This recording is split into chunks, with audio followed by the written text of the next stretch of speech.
Welcome to my first cup. My name's Jeremy, and this is my first cup of coffee. My God. All right. Wow.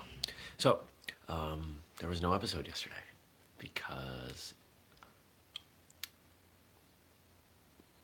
I just couldn't make it work. All right. So, don't shoot me. It'll be pretty easy for me to commit to doing this show every weekday. And I thought a lot about this on the drive home from some friends. And I'll tell you a little bit about this because they're martial arts friends. And I thought, I could just not do it on the weekends. But there are plenty of weekend days that I can. I'd rather do the show and give you some extra. I get some good feedback on this. Starting to figure out what's working with it, what's not. It's never going to be the incredibly rigid structure of martial arts radio that has a fixed time the show's released. It's just not going to be that. So, anyway. Speaking of martial arts radio, it's Monday, July... What does my phone say? What is today? Come on, phone. July 30th. It's Monday, July 30th. There we go. And then Monday means that there is a podcast episode over at whistlekickmartialartsradio.com. You can find my conversation with Mr. Frank Hatsis, who is a martial artist, of course, that specializes now in the rope dart. And a rope dart is literally what you think it is, if you have a picture in your mind. It's a rope with a weight on the end, and it's used as a weapon. So we had a great conversation. You should check that out. You can find that you're on YouTube. You can find it over there. You can find it in your podcast app, wherever. Yeah. All right, hold on. Any more? Oh, so good. So good. All right, so this weekend, I think I mentioned on Friday and into Saturday, my nephew was here and we did a lot of projects outside, did a lot of great work. The yard looks awesome. We tackled a lot of things that I've been wanting to get to for a while. So, I got some help outside and got to hang out with my nephew. So what's better than that, right? But then after I dropped him off at his parents' on Saturday, I drove. Every time Jeremy yawns, take a drink. Kept driving south and hung out with a bunch of the members and parents of Team Whistlekick. It was one of the parents' birthdays, and there was a gathering of sorts, and I hung out with them, and you might, well, I don't think the lighting's going to show you, but let's just say I got a sunburn and had a few drinks, slept on a couch, hung with friends, made new friends. It was a great day. It was a great weekend. And drove home yesterday and just chilled out. Friends are good. Friends are important. And I'll be honest, that's something that I used to struggle with. Not making friends or being a friend, but valuing friendships. I spent my 20s building a business. And I went from that into building Whistlekick. And while I was certainly older and I certainly matured, I was less willing to take time off. I was less willing to have experiences that weren't work-related.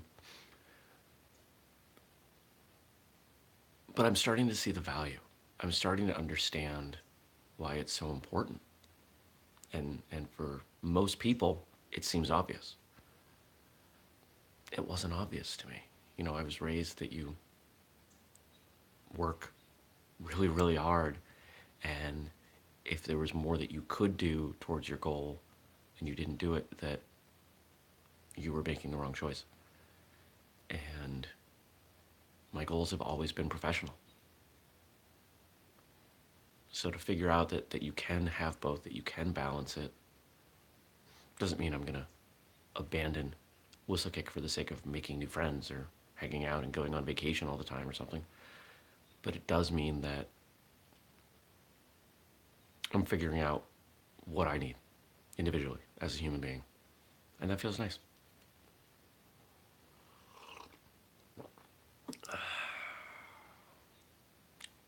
What else can I tell you? I have a meeting today. I have a meeting today with someone who, what can I say without giving away too much? Who likes Whistlekick and what we're doing. And is interested in learning more about some new things. In fact, I will tell you that this show, First Cup, is a direct result of me talking with this gentleman about some of his beliefs around marketing and content. So I have him to thank for that. I've been rolling this around, but he was the catalyst to kicking this thing off. Yeah.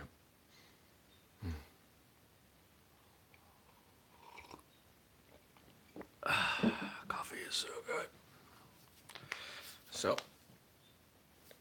man, I'm even sunburned there. Can you see this? We're not going to talk about that tattoo right now. Let's go on this side. No, you can't. I just look tan, but trust me, there's sunburn there. There's sunburn here. I don't think my neck is sunburned, but I do need to shave. Need to shave. Tons to do today. What else is going on? I am going to be teaching at my friend Master Sean Sicily's school this evening. Love his school, his students. He holds the distinction of having the closest by time, not distance, but time to get to martial arts school over in Fayston, Vermont. So I'm going to go hang out with him and his students this evening. And I wanted to send a shout out, didn't do this last week, to my friend Master Joe Lenahan, who after 20 years closed his Taekwondo school. It was time. It was time for him and his journey to move on to other things. Unless you've had a school, it can be really easy to forget that having a martial arts school is a job. And it's a job that rarely is justifiable through the financial impact. You got to justify it in other ways. Personal growth, knowing that you're helping others grow, etc. And he was one of those people who just loved what he did. He had a small school. It was I don't think he'd be offended for me to say it was a hobby. You know, I know he has a great full-time job doing IT, and it was because of him that I met a coworker of his, Mr. Daniel Hartz, and because of Mr. Hartz, I met the school that I train Kempo in now. You know, it's those great relationships that come together that really lead to opportunity. And the more people you meet, the more possibility there is for things like that. So don't underestimate what a connection could lead to. And that's probably a great thing to think about as you go into your day. The more people you meet, the more conversations you have, the more opportunities you take, the more potential. I've often said that all business is based on relationships. Doesn't matter whether it's product or service, it doesn't matter whether it's, you know, something massive or, you know, a one-man operation. It's all about relationships. It's the relationship that you can cultivate with your customers and with your potential customers. And if you take the money out of it, the same thing is true just in life. Life is about building relationships, which is why I'm trying to spend more time building them, having opportunities, having potential for good ones. So that's what I got today. Hope you go into your day seeing the opportunity, being open to the potential. I'll see you tomorrow. Peace.